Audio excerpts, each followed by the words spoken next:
ఇప్పుడే జీ5 app download చేయండి. చూడండి మీ ఫేవరెట్ టీవీ షోస్ ఎప్పుడైనా ఎక్కడైనా. నాకే ఎందుకు ఇలా జరుగుతుంది? అయినా నాన్న తీసుకొస్తే నేనెందుకు వచ్చేసాను?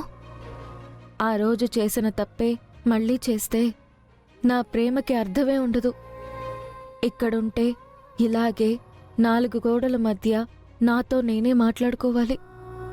నా బాధ ఎవరికీ అర్థం కాదు. ఏం జరిగినా సరే నేను రాజుని కలవాలి, రాజు దగ్గరే ఉండాలి. పాపం రాజు అక్కడేం చేస్తున్నాడు?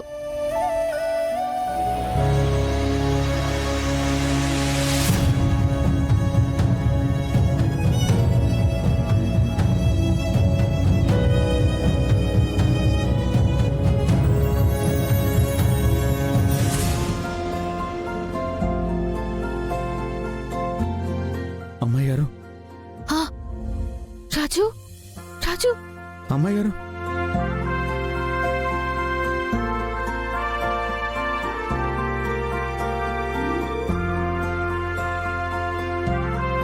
సుమా, బావుగారు, రూపకు భోజనం పెట్టు. ఆల్రెడీ తన రూంలో పెట్టాను బావుగారు. తర్వాత తింటానని చెప్పింది. సరే, కాసేపు అయ్యాక టాబ్లెట్లు ఇవ్వండి. అలాగేనండి. అయినా రూప గురించి ఆలోచిస్తూ, రూప భవిష్యత్తు గురించి బాధపడుతూ నువ్విలా ఉండాల్సిన అవసరం లేదు తమ్ముడు. రూపని నేను చూసుకుంటాను. నువ్వెళ్ళి నీ పనులు చూసుకో. ఇంటి సమస్యల్లో పడి ప్రజల సమస్యలు పట్టించుకొని ముఖ్యమంత్రిగా నా తమ్ముడు చెడ్డ పేరు తెచ్చుకోకూడదు.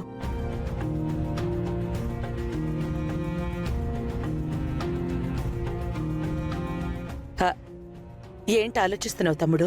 అక్క, నువ్వు నన్ను క్షమించు. నేను నిన్ను క్షమించడం ఏంటి తమ్ముడు? చిన్నప్పటి నుంచి నిన్ను చూస్తున్నానక్క. కానీ టీవీలో వస్తున్న ఒక అసత్య ప్రచారాన్ని నమ్మి అందరితో పాటు నేను కూడా నిన్ను అసహించుకున్నాను. అనరాని మాటలన్నాను. చీడపురుగులా చూశాను. నా జీవితంలో జరిగిన అన్ని ముఖ్యమైన సంఘటనలో నువ్వు నా పక్కనే ఉన్నావక్క. కానీ ఈసారి నా జీవితంలో జరిగిన అన్నిటికన్నా ముఖ్యమైన సంఘటన నేను ఆపద్ధర్మ ముఖ్యమంత్రిగా ప్రమాణ స్వీకారం చేయడం. అందులో మాత్రం నువ్వు నా పక్కన లేవక్క. దానికి కూడా నన్ను క్షమించక్క.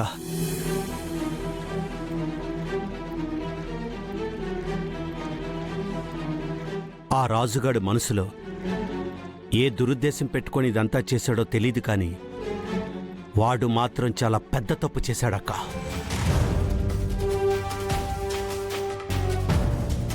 మన దరిద్రం ఏంటంటే వాడి ప్లాన్లో మన రూప కూడా ఉండటం. రూప తరపున కూడా నన్ను క్షమించక్క. నువ్వు నాకు క్షమాపణ చెప్పడం ఏంటి తమ్ముడు? నాకెందుకో ఇదంతా రాజుగాడితో చేయించింది ఆ విరూపాక్షి అనిపిస్తోంది తమ్ముడు.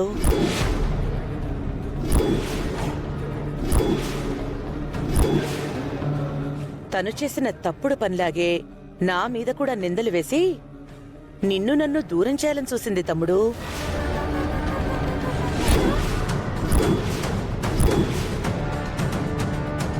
అయినా ఇప్పటికైనా ఎవరు ఏంటి అనేది తెలుసుకున్నావు.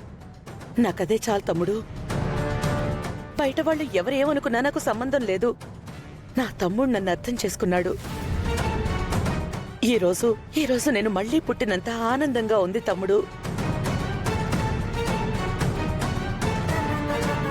కానీ మన రూపకే వాళ్ళమ్మ గురించి ఇంకా అర్థం కావట్లేదు. తమ్ముడు, రూపని నేను చూసుకుంటాను. నువ్వెళ్ళి రెస్ట్ తీసుకో.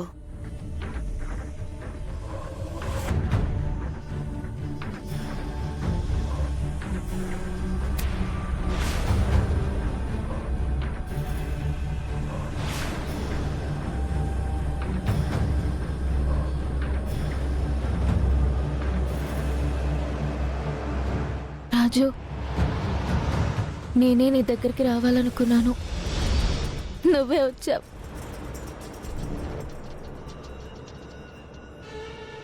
ఇలా అవుతుంది అనుకోలేదు అమ్మాయి గారు. పెద్దయ్య గారు మనల్ని క్షమించి దగ్గరికి తీసుకున్నానని హ్యాపీగా ఫీల్ అయ్యే లోపే విజయాంబిక మొత్తం స్పాయిల్ చేసేసింది. పెద్దయ్య గారి దృష్టిలో నన్ను ఎదవం చేసేసింది.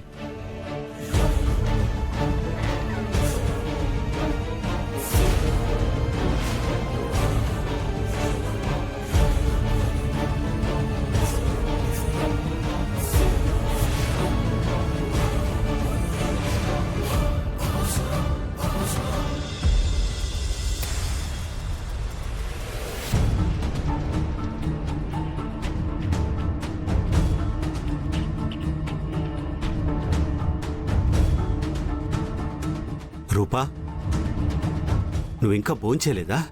తినాలనిపించట్లేదు నాన్న. నాన్న, రాజు గురించి ఇంకోసారి ఆలోచించండి. రూపా, వాడి గురించి ఆలోచించే టైం కానీ ఇంట్రెస్ట్ కానీ నాకు లేదు.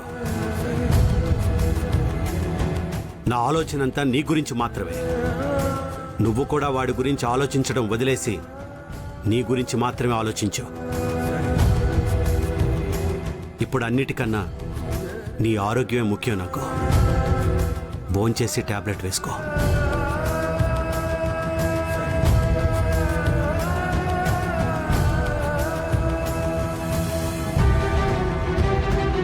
ఉండు, నేను తినిపిస్తాను. నాన్న, నేను తర్వాత తింటాను నాన్న.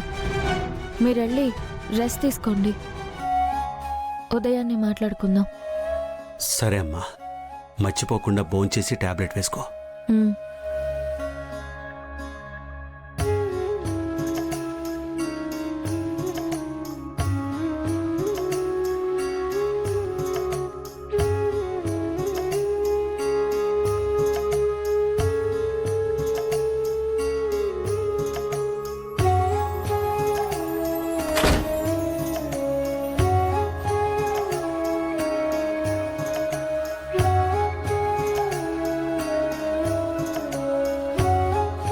రాజు, విన్నావా నాన్న ఏమంటున్నారు? విన్నానమ్మాయి గారు. పెద్దయ్య గారి ముందు నేనేంటో నిరూపించుకోవాలంటే మనకున్న ఒకే ఒక్క దారి ఆ రాఘవ. ఆ రాఘవతో నిజం చెప్పించగలిగితే మనం ఇలా ఎందుకు చేశామో అర్థం చేసుకోగలుగుతారు. అవును రాజు, కానీ ఆ రాఘవ ఏమయ్యాడో తెలియట్లేదు. రాఘవ సంగతి నేను చూసుకుంటాను.